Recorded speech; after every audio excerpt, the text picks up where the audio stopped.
This is the Lego Vespa 125 1960s collection. It has several pieces. It has 1,106 pieces. The color of this Vespa is very bright. If you are into vintage 1960s memorabilia, this is a good Lego set for you.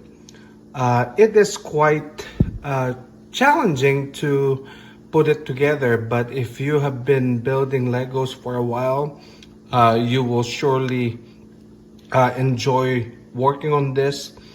The recommended age is 18 plus. It is very detailed. It is kind of similar to the 1960s Vespa. An Italian locomotive, brings you back memories.